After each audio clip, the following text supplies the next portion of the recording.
Hello and welcome to Norty's Film Exaggeration Spooktacular Marathon. Yes, over the next month we'll be looking at 5 critically panned films, one from each decade, from the 70s to the 2010s, and each one will cover a very specific subgenre of that decade in horror. For example, today we'll be covering the disaster horror of the 70s with The Swarm. Released in 1978 and based on the book by Arthur Herzog, The Swarm was directed by Irwin Allen, well known for directing 2 of the most popular disaster movies of the 70s, The Poseidon Adventure and The Towering Inferno. And it was written by Sterling Stillfrant, who not only wrote those movies as well, but won an Oscar for his screenplay for In the Heat of the Night. So you would expect it to be great, or at least get a mixed reception. But no, it not only bombed at the box office, but was such a critical flop that today it's regarded as one of the worst movies of all time. But it did get an Academy Award nomination for costume design, so that's something. This, along with Beyond the Poseidon Adventure and Meteor the next year, plus Airplane lampooning the whole genre in 1980, pretty much killed the disaster movie craze of the 70s, and it wouldn't really pick back up again until the mid-90s. So is the movie so bad that it deserves to be called one of the worst movies ever made? Well, let's find out. This is The Swarm. So we begin with a bunch of guys in hazmat suits walking around a military base.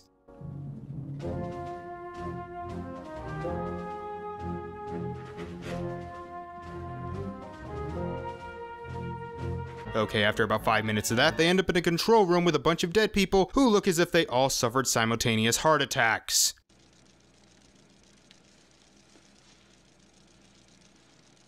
Red 2 to top kick. Oh, Jesus. Alright, fine, I'll pay attention.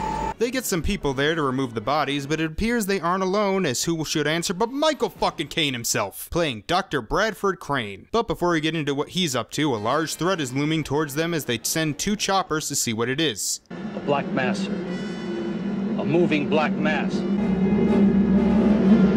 No, it's actually bees. Bees. My God.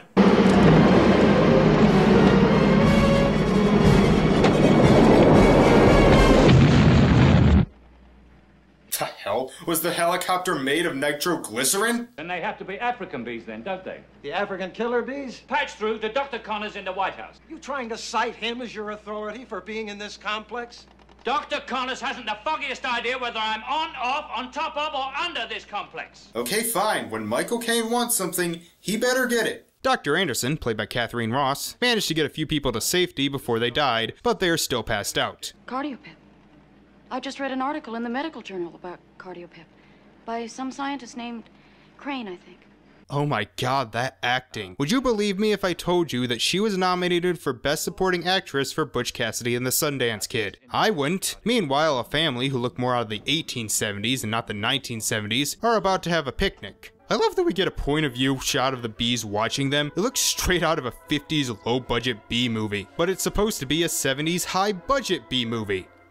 You know, B movie, like oh fuck you. Anyway, the 2 parents are killed in the most hilarious over-the-top way possible, and while the young boy named Paul is stung, he manages to drive back to town. Oh, and there's apparently some love triangle going on between school superintendent Maureen, the mayor Clarence, and another guy named Felix. I assume these 3 will be very important to get plenty of development throughout the film. Crane is put in charge of the operation because putting a civilian in charge of a military operation is something that can happen. Dr. Anderson and him go to see Paul, who is now in the hospital, and seeing giant hallucinations of bees.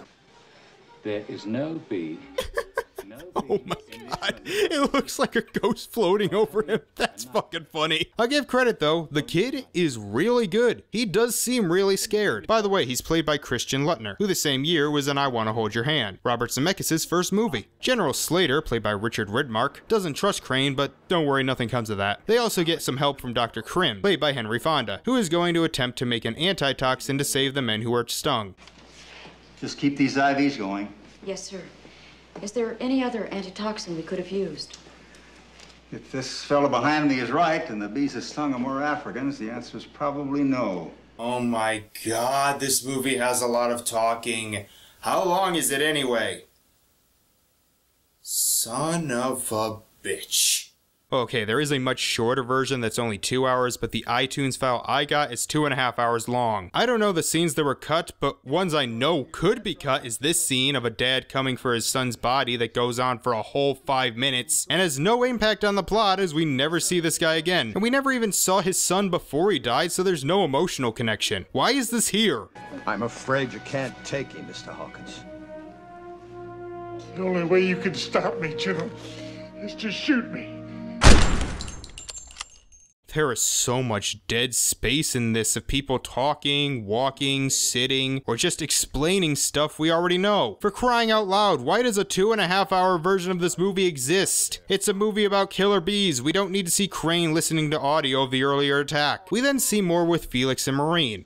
Cool. Anyway, apparently Paul was feeling up to riding his bike with his two friends, and so they decided to go up to the place his family was attacked and firebomb the bees. It goes about as well as you expect, and while they manage to hide, the swarm then begins to head for the city. Good job, dumbasses.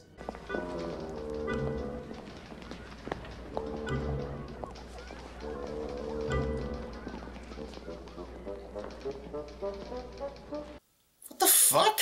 We see more with Maureen and Clarence. Cool. But then the bees attack, and it is one of the funniest things I've seen in a while.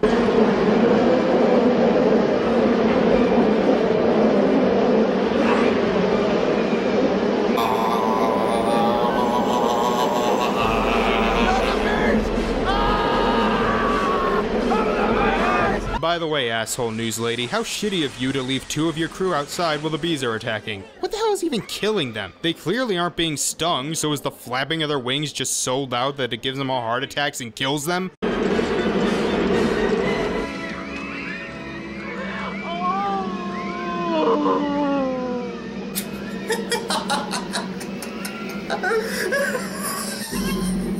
Dr. Anderson gets stung and a lot of people are killed, plus several of the survivors from the beginning died as well. Keep those 3 survivors there until we can plot some kind of recovery versus relapse pattern. How bad is it in Marysville? 216 dead. Man, these bees are worse than most terrorists. Also, good job, boys. You just got a lot of people killed. Slater is starting to believe that the bees are intelligent, which, no, not really. They're just doing what bees do, and he wants to spread pesticides to kill them. I track down and destroy every African swarm in this country, wherever they are. But how will you prevent the wind from carrying your pesticides across cities, parks, farms, and schools? Well, okay. If you don't want to use toxic material, how about you use water and drown them? Oh my god, there is so much talking in this movie. Talking to reporters, talking to scientists. They even try to create some chemistry between Crane and Anderson. Ritz's bookstore. I used to work there when I was in high school. Riveting. As large parts of the area are evacuated by train, we get to see more of that love triangle. Alright, we're an hour and a half in. Are these people gonna do anything relevant? Although I do love this line. I don't tolerate my staff saying things behind a man's back. If you think Crane's a glory jockey, tell him, not me. But if you're trying to butter me up by slurring a man I consider dangerously misguided, I don't need a pat in the ass from you or anybody else. Yes, sir. Man, I know a lot of people I wish would follow that advice. Oh hey, a black guy. The bees attack the train, and what follows might just be one of the greatest things I have ever seen.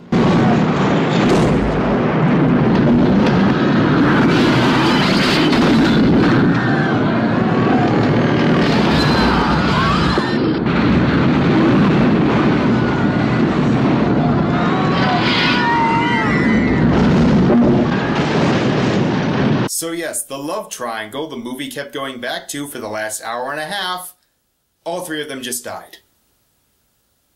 Thanks for padding out the movie, I guess.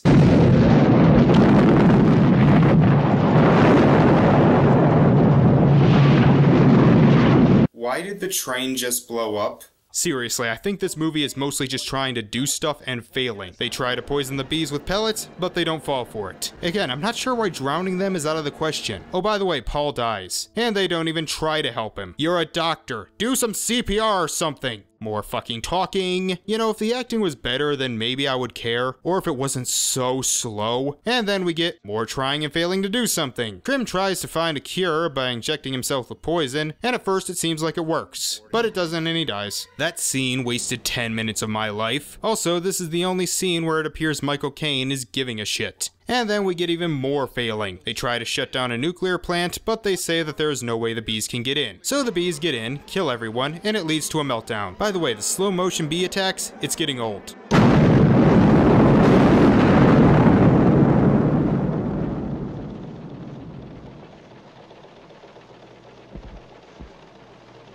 Jesus Christ, those bees have caused more deaths than a dozen 9/11s! Also, I know this was a time before 3 Mile Island and Chernobyl, but an explosion that big at a nuclear plant? The cancer rates would be so massive it would take out all of the South, possibly the entire United States. Well, I've completely failed at what I was meant to do and led to the deaths of thousands of people. I see no reason to have an emotion. Also, wouldn't that explosion have killed all the bees, or did they only send in a small squadron? You know, since they're so smart. Who would have thought that bees would become the first alien force to invade America? Yeah, the Native Americans would like a word with you. Very impressive. By tomorrow, there'll be no more Africans. Well, that's a great way to phrase that sentence. So they're going to try and use the pesticides.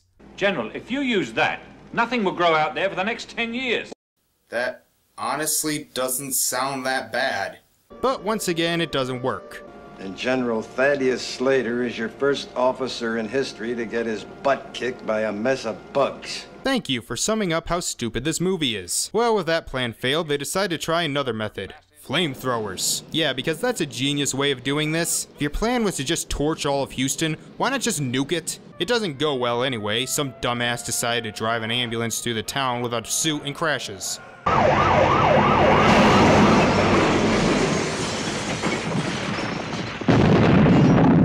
Why did it blow up? Anderson falls ill again, meaning she is close to death.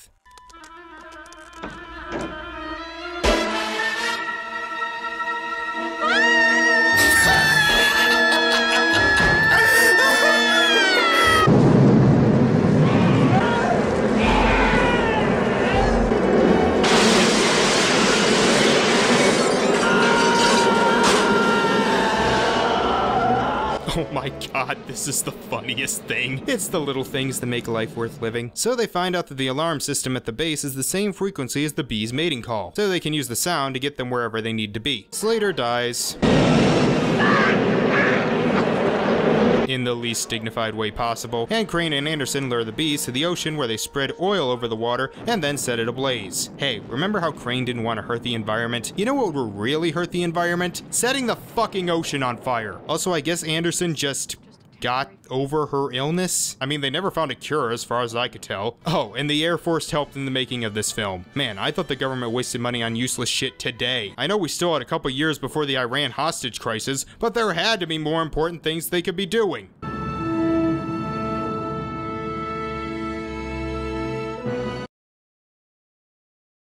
I'm gonna have to go with a no. Its biggest problem is being way too long, otherwise it's a pretty funny B-movie. It takes its ridiculous premise so seriously and the acting is so stoic and lifeless, and then they will have over-the-top scenes and it's so damn hilarious. But besides that, it's not a poorly made film. The special effects are okay for the time and it's competently shot and edited, so I don't think I will call it one of the worst movies ever made like Wikipedia does. The score isn't bad, even if it blares through the whole thing. It just has way too many subplots and padding scenes. So if you're going to watch the movie, I recommend watching the 2-hour cut. I haven't seen it, but I'm going to guess they just take out a lot of the boring bits from this cut. It's not a good movie, but it has enough laughs to make it through. So next time we'll be heading to the 80s to check out a sequel to one of the most successful horror movies of the 70s. Thank you all for watching, and I will see you next time. Bye.